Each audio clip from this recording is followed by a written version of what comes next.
তো গরমে কি ক্লাস করা যায়? স্কুল আসতে একদম মনে যাচ্ছে না।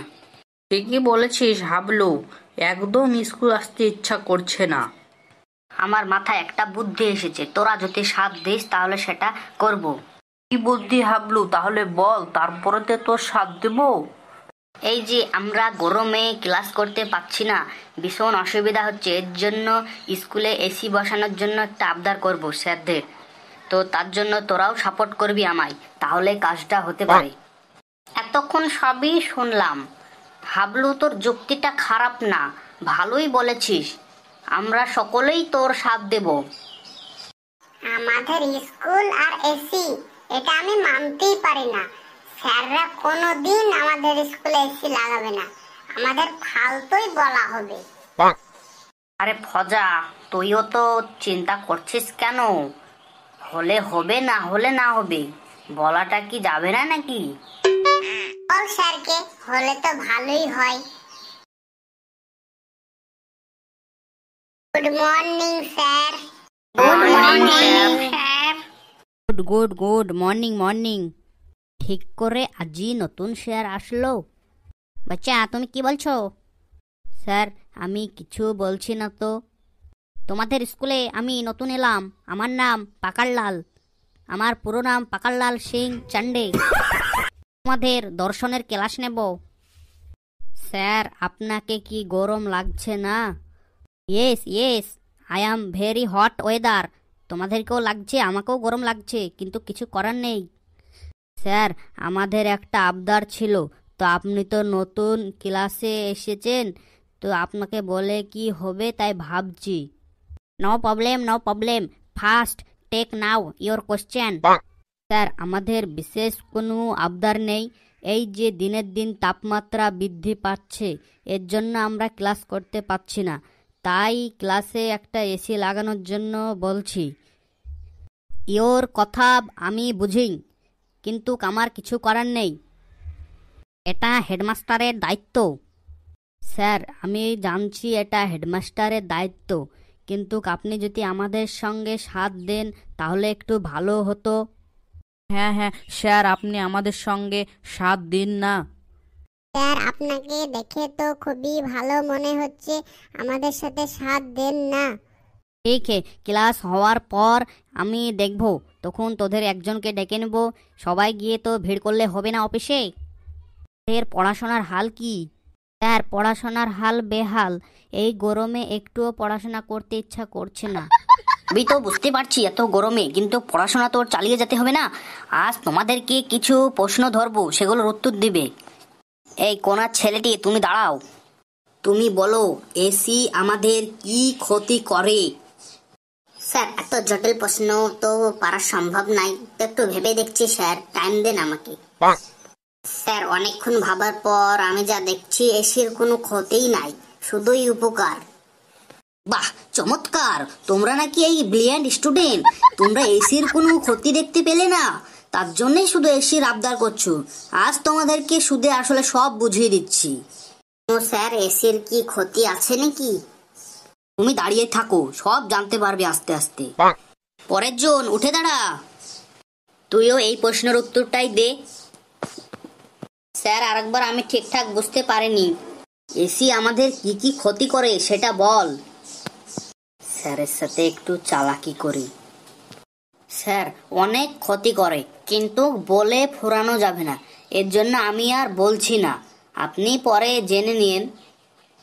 তোমাকে তো বলা হয়েছে কি কি ক্ষতি করে সেটা বলার জন্য, তুমি কেন চালাকি করছো এত? স্যার আমার চালাকিটা ধরে ফেললেন। স্যার আমরা তো কোনোদিন এসি ব্যবহার করিনি, তাই জানিও না। গাধা, এটা বইয়ে লেখা আছে, এটা জানার জন্য এসি ব্যবহার করতে হয় না। সোজা কথা বলে দাও না, তুমি পারবে না? তাহলে এই প্রশ্নের উত্তর কেউ কি ক্লাসে দিতে পারবে না তোমরা? স্যার আমি পারবো। এই তো পেয়ে গেছি একটা ব্রিলিয়ান্ট স্টুডেন্ট, পারবে তুমি? উঠে দাঁড়াও, বলো। স্যার উত্তরটা বলার আগে আমার একটা কথা রাখতে হবে। বলেন আপনি রাখবেন কি? স্যার বল তোর কি কথা, দেখি রাখতে পারি কিনা। স্যার আমি যদি উত্তরটা দিতে পারি তাহলে আপনি আমাদের ক্লাসে এসিটা বসিয়ে দিবেন, বলুন দিতে পারবেন? আমি তো বলছি হেডমাস্টারের কাছে যাব যে তোদের এসির জন্য পারমিশন চাইবো। প্রথমত এসি আমাদের বায়ু দূষণ করে, দ্বিতীয়ত কারণ যেটা প্রধান কারণ বলে সকলেই মনে করে সেটা হলো এসি থেকে এক ধরনের ক্লোরোফ্লোরো গ্যাস বের হয়।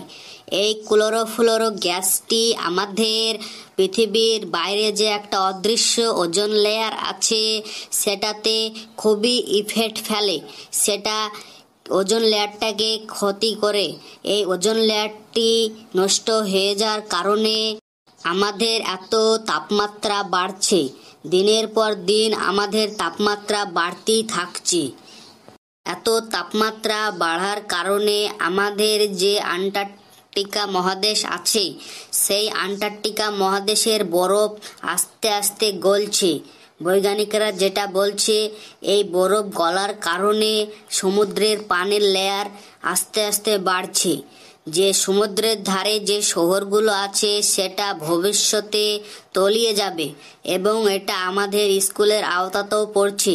ভবিষ্যতে এটা আমাদেরও ক্ষতি হবে, এটাই আমি জানি স্যার। হয়েছে ব্রিলিয়ান্ট ব্রিলিয়ান্ট। এই ভগানন্দপুর স্কুলে এত ব্রিলিয়ান্ট স্টুডেন্ট আছে সেটা আজ আমি জানলাম। দারুণ দারুণ। হাবলু তুমি তো জানছই এসি লাগালে আমাদের কেমন ক্ষতি হয়, তাহলে এসির জন্য আবদার করছো কেন? স্যার এসির জন্য আবদার করব না, তাহলে আমার দুটো কথা মানতে হবে। প্রথমত আমাদের হেড স্যারের রুমে যে এসিটা নতুন লাগানো হয়েছে সেটা খুলতে হবে এবং আপনাদের যে স্টাফ রুমে যে এসিটা লাগানো হয়েছে সেটাও বন্ধ করতে হবে, তাহলে আমরা মানব। আর আপনাদের এসি যদি চলে তাহলে আমরাও এসি লাগাবো। देखा आपने लापरवाही का এ नतीजा। তো নাছোড় বান্দা দেখছি, কোনো মতেই মানবে না। স্যার আপনি কি ফিসফিস করছেন?